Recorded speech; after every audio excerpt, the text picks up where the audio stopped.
Good afternoon.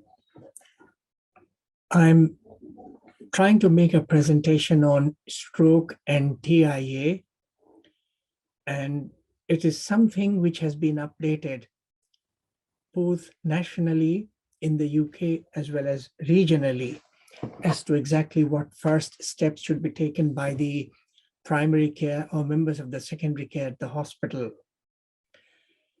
It is a fascinating subject and has become rather complex in its management.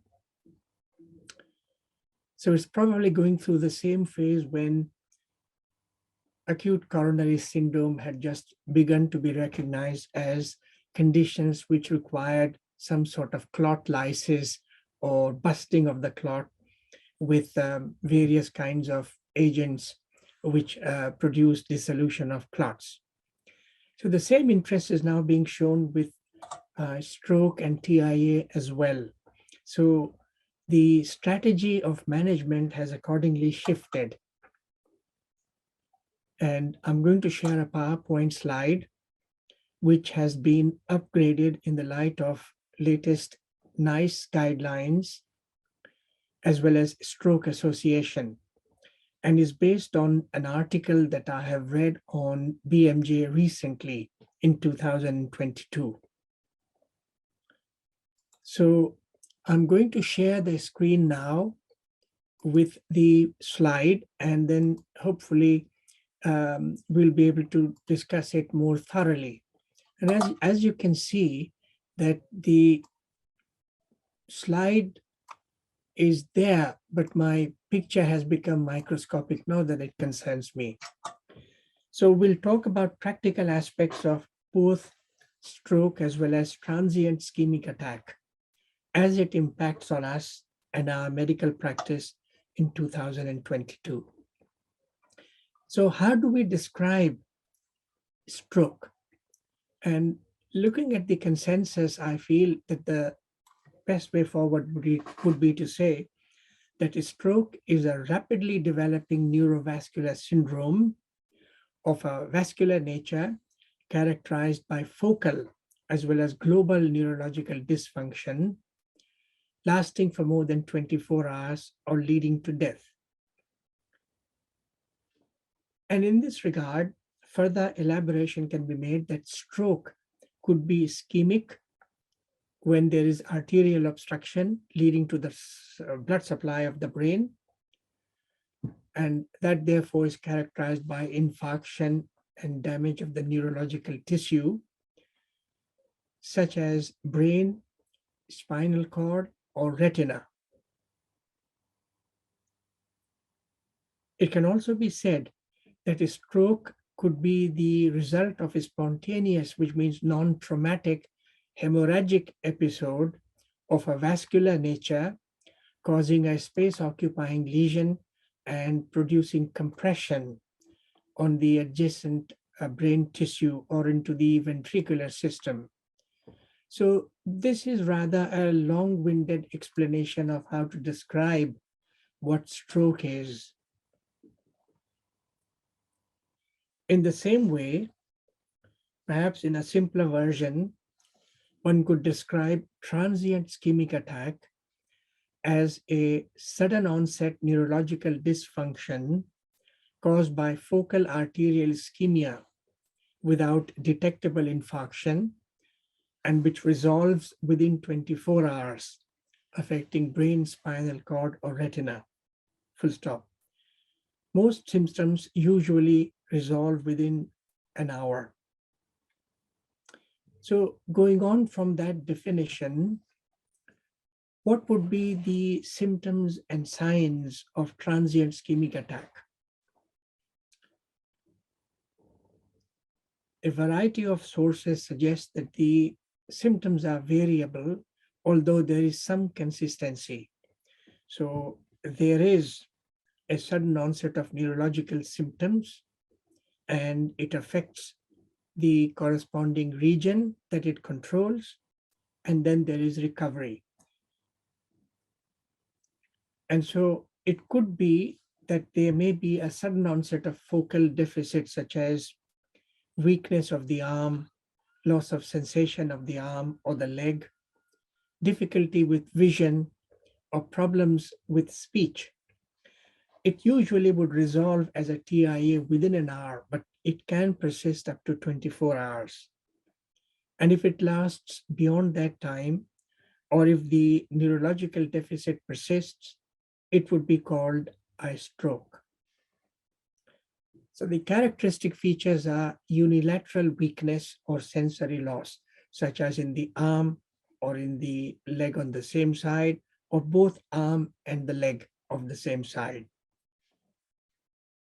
If the dominant hemisphere is on the left side of the brain, then it could be associated with involvement of Broca's or the speech area, and therefore the left-sided brain temporal lobe sort of attack would lead to dysphagia. If there are multiple embolizations leading to neurological deficits, it could involve the posterior fossa or the extrapyramidal tissue and therefore could produce ataxia, nystagmus, tremors. If it involves the ophthalmic artery, it could lead to amaurosis fugax, which is a transient loss of vision in one eye with recovery within 24 hours. There could be corresponding cranial nerve deficits as well, but these recover. It's the recovery which distinguishes that it is TIA and not a stroke if the recovery has taken place in less than 24 hours. So what would be the signs and symptoms of stroke? And this would be a sudden onset of focal deficits lasting for more than 24 hours. It's associated with some degree of loss of consciousness characterized by dizziness or confusion. And at such times, delirium needs to be excluded. There would be lasting unilateral weakness or paralysis or loss of sensations. There would be various forms of speech disorder, such as aphasia, dysphagia, dysarthria, or dyspraxia. So dyspraxia would be disjointed action or disjointed speech. Dysarthria would be difficult of pronunciation, and so the words come out differently. There could be incontinence, and there could be sensory loss on one side of the body, and there may be features of Horner syndrome, which is characterized by ptosis, meiosis, and also dehydration or sweat difficulties in the region of the eye. Stroke should also include embolization, particularly in respect of posterior fossa, in which case the term would be given as transient global amnesia if there is recovery within 24 hours, but it is characterized by amnesia in a retrograde manner from the current recent memory, and it's characterized also by vestibular syndrome, similar to BPPV.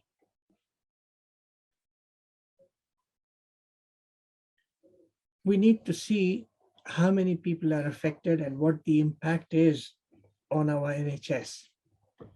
So at any one time in 2019, it was said that there would be something like 1.3 million people suffering from stroke or TIA.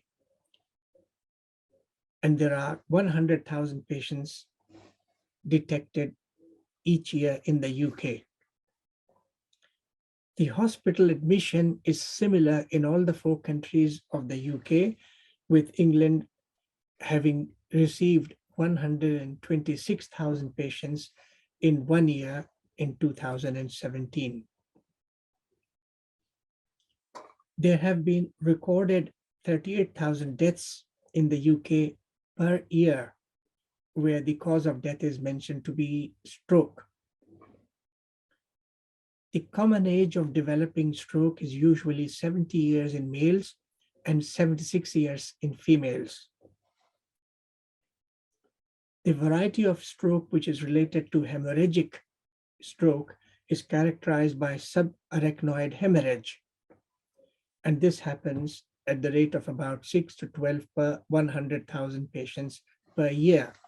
And of the subarachnoid hemorrhage, 85% are caused by aneurysmal rupture, and the other causes, which constitute 15%, relate to arteriovenous malformation and non-traumatic other disorders such as vasculitis. So what are the early consequences of stroke? It is often not realized that sometimes an initial ischemic episode, which leads to infarction, which expands, can also become hemorrhagic. So it will complicate treatment, because obviously only with an ischemic and infarction of a short duration and a recent onset does one talk about clot busting dissolving medication. But once it has become hemorrhagic, then of course that would be fairly dangerous. So the early consequences could be something which should be identified urgently, such as on a CT scan. The early manifestations of stroke could be delirium, features of delirium. So it's difficult to distinguish from episodes of hypoglycemia, confusion as a result of sepsis, infection, or medication, and there would be alteration of the conscious level. Sometimes it could show itself up as fits. Sometimes the early manifestations include venous thromboembolism, and of this category, about 10 to 25% have pulmonary embolism. The early manifestations and consequences of a stroke could be aggravation of cardiac lesions or problems relating to other viscera, such as to the kidneys and to the liver, by virtue of the triggers causing stroke or the effect of pre-existing infection. So the late consequences of a stroke would be motor disorder, which is very common, and it's about 80%. So that means hemiparesis or monoparesis or monoplegia or hemiplegia. A small minority have extrapyramidal features such as tremors, shakes, ataxia, and difficulty with manual dexterity because of these features. There are episodes of falls due to poor control of balance, spasticity due to neglect of passive movements, and development of contractures, particularly if the patient is elderly and is inactive. Other consequences late would be almost permanent sensory disorder, which means abnormal sensations, loss of sensations, and altered sensations. There could be incontinence. There could be communication issues such as sensory aphasia, leading to sensory deprivation, such as associated deafness or visual acuity disorders. So when there is dysphasia or dysarthria, communication of the patient becomes fairly tedious and difficult, and often they stop talking because of lack of carer's understanding or because of confusion. Pain is described by some patients in the region of 5 to 20, and these would be neuropathic pains, sometimes amenable to tricyclic antidepressants like amitriptyline or to pregabalin, and sometimes not. Many patients indicate that they have fatigue, but this fatigue does not improve with rest.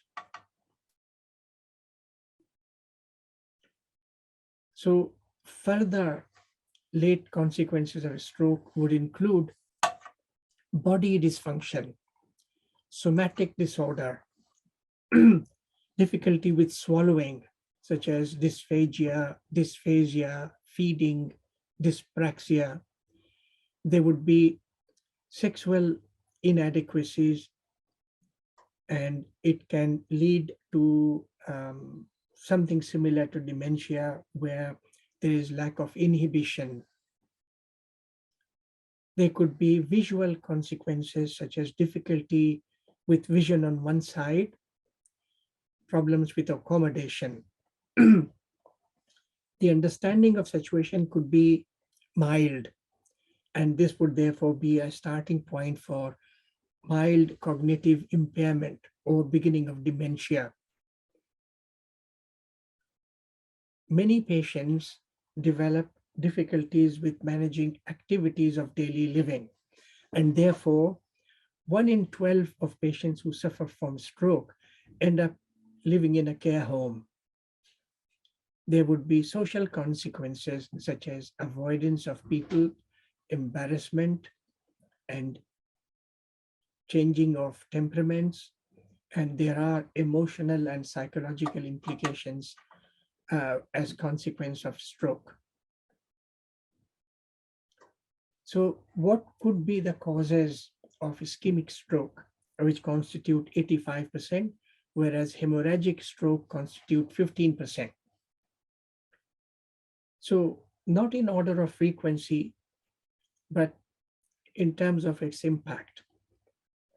There is carotid embolization. So there being a carotid stenosis with vegetative plaque on which emboli of platelet plugs shoot off. This would end up as ischemic stroke, resulting in infarction and brain damage. Vertebral artery embolization from the back of the head and also from the lower part of the neck, embolizing into the vertebral artery, basilar artery, posterior cerebral artery, and then affecting the structures of the posterior fossa. Cardiac arrhythmia usually produce arterial emboli, and these are multiple in nature, and therefore they could embolize to any region of the brain, frontal lobe, middle part of the brain, and hindbrain. There could be a specific autoimmune disease such as arthritis, giant cell arthritis, SLE, or related arthritis, which could involve a part of the brain arteries, and therefore it could lead to either ischemia or to hemorrhage. Coagulopathy of various kinds, including disseminated intravascular coagulation, which is a feature of sepsis, which can produce multiple clots as well as intermittent and regional bleedings. Use of contraceptive pill when someone has migraine with aura increases the risk of ischemic stroke. Sometimes there is no identifiable cause producing ischemic stroke. Old age is characterized by unrecognized multi-infarct dementia, and this goes to show that there has been silent infarcts as a result of multiple emboli, mostly coming in from the heart. Males have a slightly increased risk of developing ischemic stroke. So now the causes of hemorrhagic stroke, which constitutes 15% of the total stroke. Most are idiopathic, and of these, an associated abnormality found is undertreated hypertension or white coat hypertension. Subarachnoid hemorrhage, which constitutes 5% of the 15% overall hemorrhagic stroke, relates mainly to aneurysm rupture, and the commonest one is anterior communicating artery aneurysm. The other versions of subarachnoid hemorrhage is arteriovenous malformation becoming ruptured, or bleeding occurs from an expanding infarction which is hyperperfused and therefore bleeds.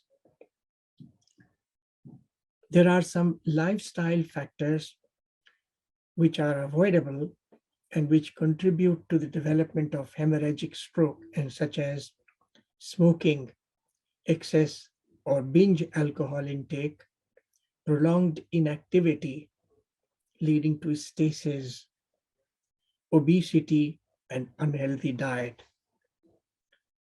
Sometimes an unsupervised use of anticoagulants, and sometimes herbal medications which have anticoagulant-like substance can lead to hemorrhagic stroke. The rare cause would include dissection of the artery. So therefore, there is a split between the tunica adventitia and tunica media, and the blood tracks along this until it ruptures out. And so there would be hemorrhagic phenomenon. And if it happens inside the skull, then it would cause a bleeding, uh, causing hemorrhagic stroke. Venous clots can also occur in the brain, particularly in the superior sagittal sinus. And this develops as a result of coagulopathy disorders, trauma, or excessive pressure applied to the head, such as increase in the intraventricular pressure, as is characterized by sneezing or valsalva. There could be genetic causes such as Leiden and some other factor deficiency which promote bleeding and therefore can cause hemorrhagic stroke. So what could be the trigger factors or risk factors relating to stroke of any kind? So cardiovascular disease, hypertension, if it is untreated or poorly treated, not to target, atrial fibrillation, and 20% of the ischemic strokes are caused by atrial fibrillation, causing embolization. Cardiac valve disorder, such as aortic valve, carotid atherosclerosis, if the stenotic sort of problem goes on to beyond 75% stenosis. Congestive cardiac failure and myocardial infarction with lack of secondary prophylaxis. The vascular comorbidities which initiate or potentiate an existing trigger could include diabetes, poor management, lipidemia, sickle cell disease, antiphospholipid syndrome, and hemophilia. There could be triggers from Ehlers-Danlos syndrome as well as Marfan syndrome, and this would be the genetic trigger. There are some other triggers which, if present, can promote development of stroke or TIA. These are pseudoxanthoma, neurofibromatosis, obstructive sleep apnea, and fibromuscular dysplasia. And in this category, fibromuscular dysplasia is popularly identified as one of the reasons of renal artery sensitivity to ACE inhibitor. So the general concept has been that if you start treating patients with ACE inhibitor, and if the renal functions deteriorate, then this is probably due to aggravation of pre-existing stenotic renal artery stenosis. It is now realized that such renal artery stenosis may not necessarily be of a mechanical nature from atherosclerotic plaque or a clot, but it could be to undue thickness of the muscular wall of the artery, which circumferentially compresses and narrows down the diameter, and therefore it behaves like renal artery stenosis, but it is remarkably susceptible to vasodilatation from a sympatholytic agent.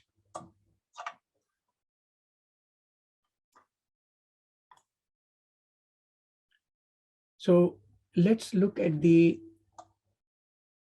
clinical diagnosis as to how you arrive at a diagnosis of stroke or TIA.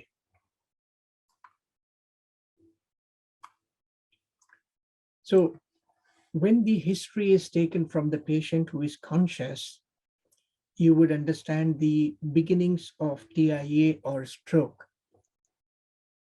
It is important to note the time of onset of symptoms, because obviously this is what determines whether a person is suitable for clot lysis from agents such as tissue plasminogen activator or similar alteplase. Family near the patient at the time when the patient had developed TIA or a stroke would be able to offer the time, and also as to exactly which site was affected, how quickly it progressed from one area to another, whether there was fluctuation, and whether there was loss of consciousness. So these things are worth recording. And obviously, if you encounter someone who is describing a TIA which had occurred about an hour ago at 5:30 in the morning, and the patient then waits for the surgery to open up at 8:30 and sees the patient after 3 hours, and at 8:30 when the doctor notices it was a TIA, he is not sure if it is going to resolve within 24 hours. So it could be a stroke in evolution, as well as it could be a TIA. Either way, 3 hours would have passed before the doctor examines the patient and the symptoms had begun. Therefore, it is probably much too late to expect clot dissolution therapy. And this is why an accurate history and action without wasting time is necessary. If there is time, one would be able to take note of comorbidities, past history of TIA, past history of arrhythmia, and of course, medication which have a bearing. One would need to do an examination, including a 10-minute neurological examination, where one could quickly understand the conscious level using the Glasgow Coma scale. One could do sort of life preserving activity assessments such as um, airway, breathing, circulation, looking at vital signs such as blood pressure, heart rate, rhythm, sort of pulse oximetry, and then assesses overall cardiovascular system. So neurological assessment, keeping in mind the nationally advertised slogan of FAST.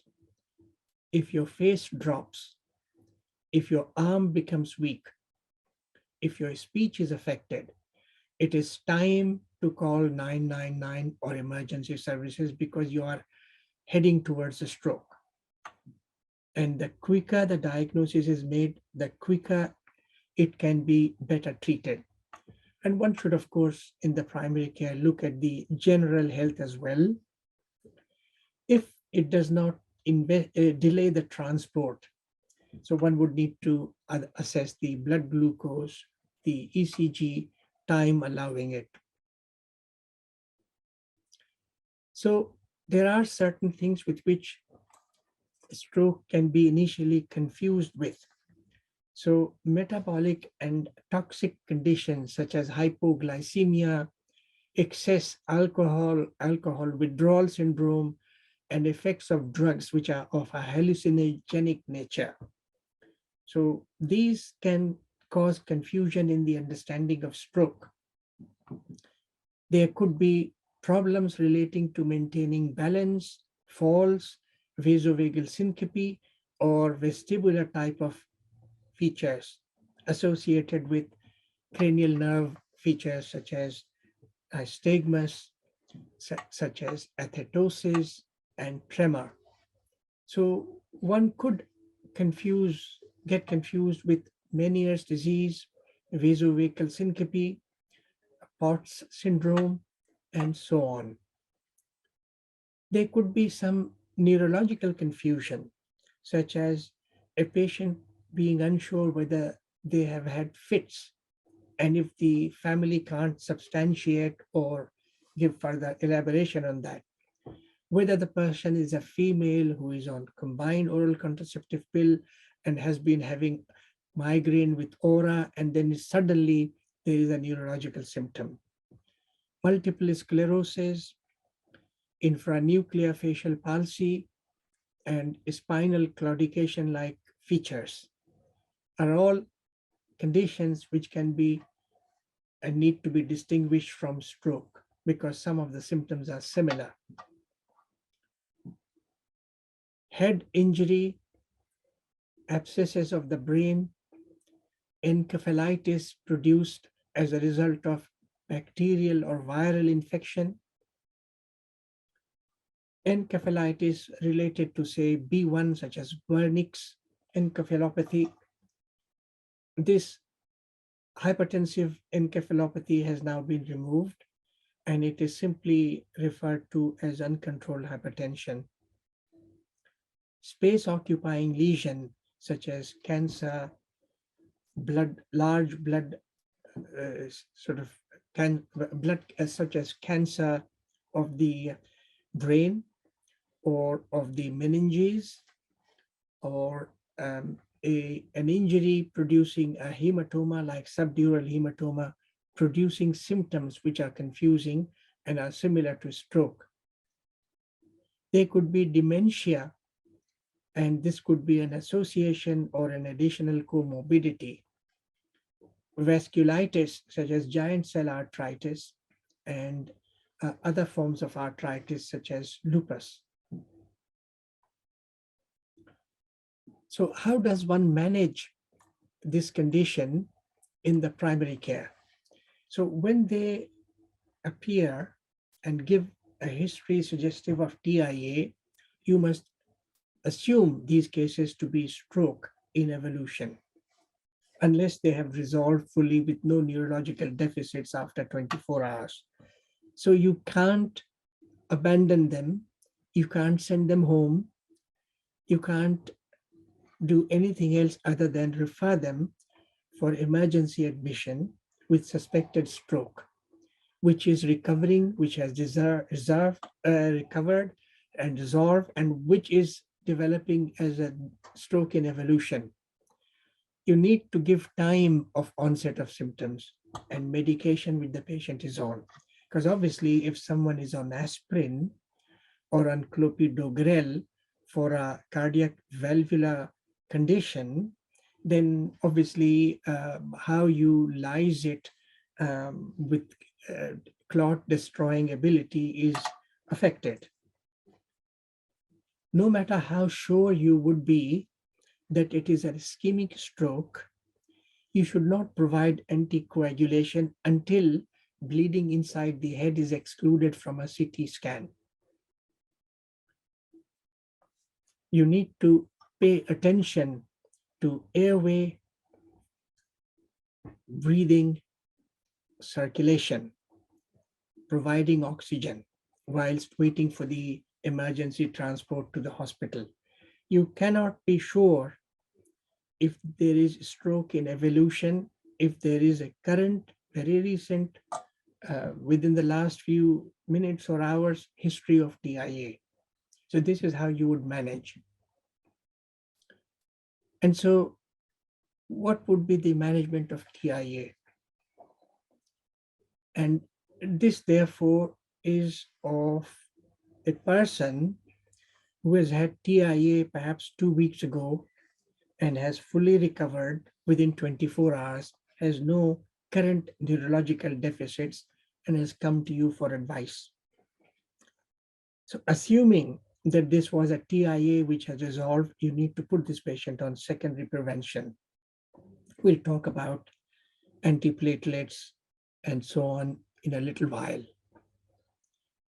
You would read code it as transient ischemic attack from the point of view of symptoms, and review it before 6 months or at most in 6 months. You need to give sufficient information of use to the patient and to the family, such as signposting them to Stroke Association. And they give many helpful advices and views and offer support in more than one way to the patient and to the family. You need to give advice on driving, and we will discuss this in a little while, depending on whether the driver holds a class 1 license to drive a car or a motorcycle, or class 2 license such as heavy goods vehicles, or public service license such as driving a bus. Advice also on medication that you would provide or supply. You would advise the patient to maintain reasonable physical activity, not to be idle and sort of inactive. You would advise on smoking cessation on an urgent basis, and alcohol use within reasons and possibly abstention. You would give dietary advice in line with maintaining good health with 5 portions on a plate example, uh, resorting to oily fish at least twice in a week, reduction of table salt, reduction of saturated fat, and reduction or cessation from alcohol. The patient should not be using any supplements, food supplements, such as health food or food of a different nature in respect of replenishing energy or whatever, because these could be harmful in respect of stroke and TIA. So the patient arrives in the hospital, sent by you in the primary care as someone who is suffering from a stroke in evolution. So this is how they manage the patient. If the patient has had suspected TIA within the last week, so within the 7 days, today up to 7th day going backwards, but has no current symptoms, then you need to put the patient on 300 milligram of aspirin plus a PPI.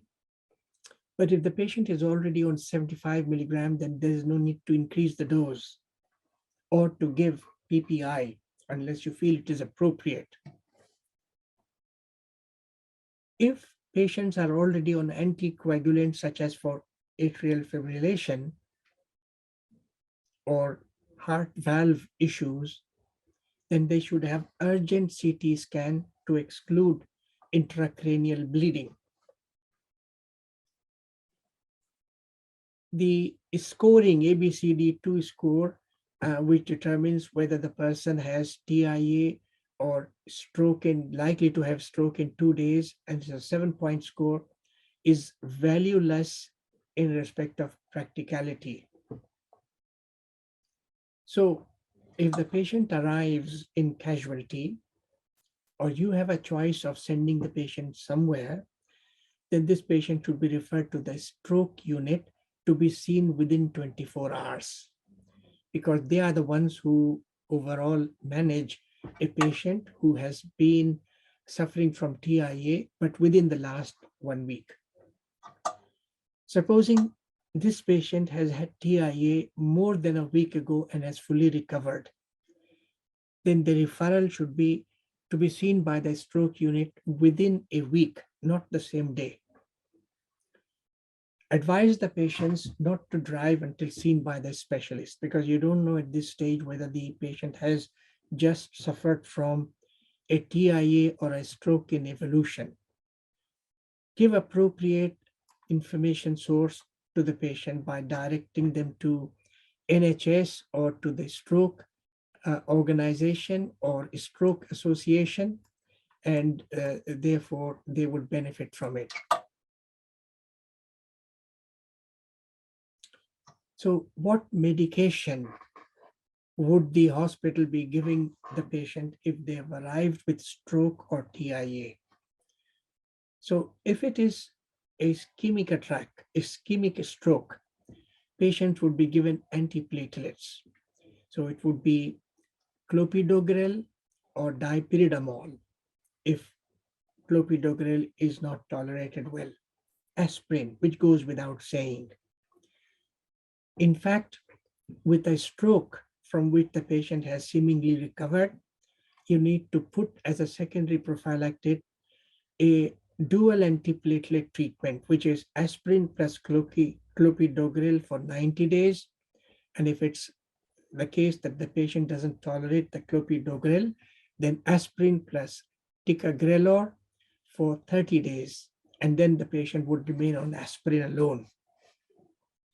Atorvastatin, usually at 80 milligrams, to reduce the non-HDL cholesterol by 40% or better. Antihypertensives are given in the usual range, avoiding beta blockers, non-selective. If there is definite certainty that the patient has ischemic stroke and it will come from interpretation of CT scan, then anticoagulants, NOAC or DOAC should be given, such as apixaban, dabigatran, and so on. However, if the symptoms suggest that the ischemic stroke is substantial and disabling, then anticoagulants should be delayed for 14 days. And the reason is that although the margins of infarction are ischemic, sometimes it becomes hypervascular in the adjoining areas and they would bleed, and therefore they would convert ischemic stroke into a hemorrhagic stroke. You should not prescribe antiplatelets as an alternative to anticoagulants in cardioembolism. So if there's atrial fibrillation producing embolization and therefore ischemic stroke, you should prescribe anticoagulants rather than antiplatelets. So we said that we would have a chat about antiplatelets. So here is the chat. There are a few types of antiplatelet drugs which are used. Aspirin is one, but this takes time to exert its action, and it's also on stopping it takes 3 or 4 days to get out of the system. This is because it irreversibly damages the cyclooxygenase, and that does not make thromboxane. And so if there is no thromboxane, then there would be less clots formed, or in that region, there'll be no clot formed. So if one needs to stop aspirin before a surgical procedure, you would need to stop it for 4 or 5 days so that the cyclooxygenase recovers, thromboxane is made, and normal hemostasis is then produced by the body. Clopidogrel, prasugrel, and ticagrelor belong to thienopyridines. What they do is they prevent ADP to get attached to the platelet receptor. And if this combination is not produced, then it would lead to preventing clots.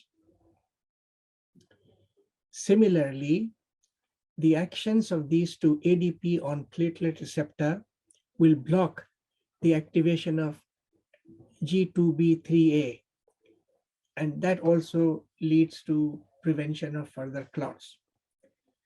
Dipyridamole is another form of antiplatelet, but it has vasodilatory properties as well, and that reduces platelet stickiness and attachment of ADP, and therefore it would prevent clots from becoming active in relation to platelets and endothelial cells. And obviously, it is also used more or less on maintenance basis. G2B3A, this is glycoprotein inhibitors, and these are apixaban and eptifibatide and tirofiban. So these are new agents which bind the fibrinogen, break it down from fibrinogen to fibrinogen degradation products, and they are given intravenously, and they can be given as an urgent remedy. So the main indications of antiplatelets could be primary prevention with in people with high cardiovascular risk, but mainly it is for secondary prevention of atherothrombotic events in people with acute coronary syndrome, angina, peripheral arterial disease, and atrial fibrillation. However, for atrial fibrillation, anticoagulants are usually given, but only if it is not tolerated do we consider antiplatelets. So, summarizing this important slide again, so there are conditions where you are anticipating PCI, percutaneous intervention of coronary arteries, or soon after a stroke, or a TIA, soon after myocardial infarction, or when stenting is proposed in the next hour or two.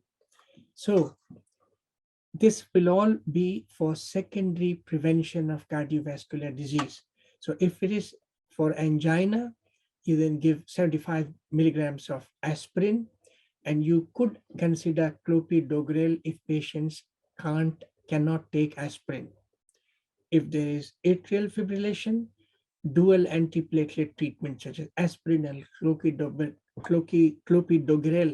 could be used if patients are unwilling to take anticoagulants. NOAC and DOAC do not need monitoring, but if they have side effects or don't accept it, then of course DAPT should be considered. In acute coronary syndrome, which is simply medically managed, one should consider aspirin plus ticagrelor 90 milligram twice a day for 12 months. And if they don't tolerate it, then clopidogrel. For people who are undergoing percutaneous coronary intervention, such as balloon dilatation or stenting after acute coronary syndrome, you should give aspirin in combination with preferably prasugrel. If it is not tolerated, then ticagrelor, because prasugrel works almost instantly and lasts for a long time, and its results are better in terms of preventing clots when doing PCI. If prasugrel and ticagrelor are not accepted, then obviously clopidogrel is an alternative to being added to aspirin. So we'll revise again. If someone has stroke and you are doing secondary prophylaxis, then aspirin and clopidogrel, aspirin or clopidogrel as secondary prevention. If the patient cannot tolerate aspirin, then give clopidogrel. Dipyridamole, if it's combined with aspirin, if the patient does not accept or reacts badly to clopidogrel. With peripheral arterial disease or multivascular disease, clopidogrel is preferable. If not tolerated, then aspirin alone. One should optimize the management of diabetes, hypertension, obstructive sleep apnea, congestive cardiac failure, sickle cells, and avoid combined oral contraceptive in patients who have tendency to or have had symptoms of high risks for TIA and stroke. Influenza vaccine annually, pneumococcal vaccine at least once in every 3 years, or permanently just one off. And there are certain other activities we must remember undertaking. If a person has recovered from TIA, he should not drive for a month, but there is no need for him to inform the insurance or DVLA. This is a driver's and vehicles licensing agency. If a person has had multiple TIAs in a period of time, one should not drive for 3 months, but must then notify the DVLA. If a person has a stroke, and this is proven to be a stroke, then there should be no driving for 1 month, but there is no need to inform DVLA if there are no restrictive, unsafe developments in relation to control of vehicle. If there is associated and persistent cognitive or motor disability, then the person should inform the DVLA, and they will probably arrange for a further disability related test, driving test, which is called on-road screen, to see how safe the patient is with his vehicle. So the last slide that I'm going to discuss with you is what should one do as long-term management after a stroke from which the patient has wholly or partly recovered. So before being discharged from the hospital,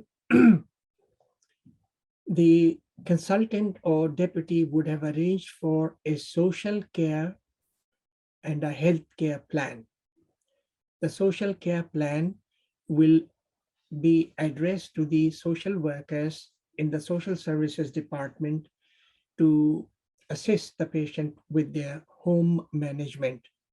And the healthcare plan will indicate how often the patient should see the consultant by way of a follow-up, when he is supposed to be seeing his family doctor, and exactly what key notes he should be noticing in respect of risk factors. The specialist will have arranged a stroke rehabilitation specialist to see the patient or to deal with the patient or to talk to the patient within 72 hours. If new problems arise, then stroke rehabilitation should be contacted. If there is incontinence, do not catheterize the patient, but contact the stroke rehabilitation, and there may be some other reasons which could be implemented easily. If there is UTI and constipation often, then the GP would be able to deal with it. If there are problems of swallowing, nutrition, and hydration or oral health, the dietitian needs to be contacted. If there is cognitive impairment, mood and well-being being affected, then of course the dementia team could be invited to assess. If the patient has neuropathic pain as a result of a stroke, then non-steroidal anti-inflammatory topical medications such as Voltrel, Fenbid, or such gels could improve pain. It can also improve with application of transcutaneous electrical nerve stimulation by skin from TENS machine. Also, use of simple agents such as paracetamol, and as a second line, possibly tricyclic antidepressants such as amitriptyline or even pregabalin. If a male patient has sexual dysfunction and has erectile dysfunction after suffering from stroke, then PDE5 inhibitors such as Viagra, sildenafil, tadalafil, and other medications can be of use and be helpful. Spasticity and contracture should be prevented by being guided by physiotherapy as to what passive mobility movements and exercises need to be done. If the daily activities of daily living are affected, such as toileting, eating, bathing, dressing, then of course, appropriate carers should assist the patient. And this should be a matter that the GP or the hospital doctor will be talking to the um, occupational health advisor, who will talk to the occupational therapist of the social services, and they would provide assessment of the patient, assessment of the house, whether they need some modifications done to the house where they live, or walking assistance, such as with appropriate sticks or crutches or walking frames, mobility scooters, and so on. Having suffered from a stroke, it is unlikely that the patient will recover back to normal, and there will always be some residual neurological deficit. And therefore, such patients may be entitled to receiving some state benefits, such as housing, employment support allowance, disability living allowance benefits, and so on. And so an appropriate advisor, such as Citizen Advice Bureau advisor, could advise the patient on these. There may be assistance provided for communications in respect of persistent dysphagia, um, other forms of communication such as email, iPad, mobile phone, and these things can be used. It's also considered necessary to discuss with the patient who is elderly, who has suffered from a bad stroke, as to the end of life care, things like do not attempt resuscitation forms, and so on.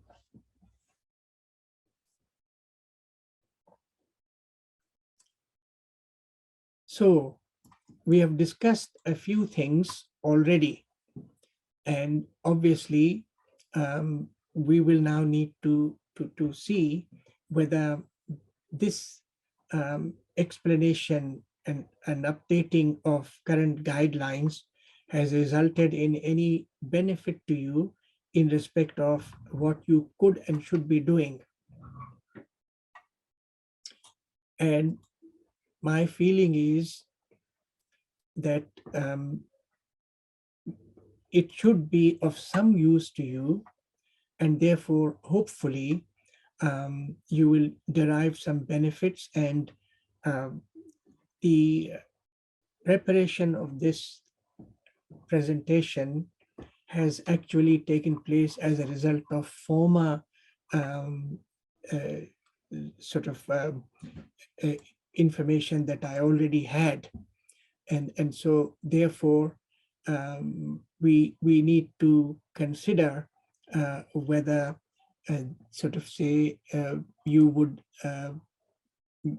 benefit from any additional support in respect of understanding and applying stroke and TIA to elderly care management, and also associated related conditions such as dementia and such as um, heart disease and other comorbidities. So I wish you well and hope that it has made some useful addition by way of updating to you.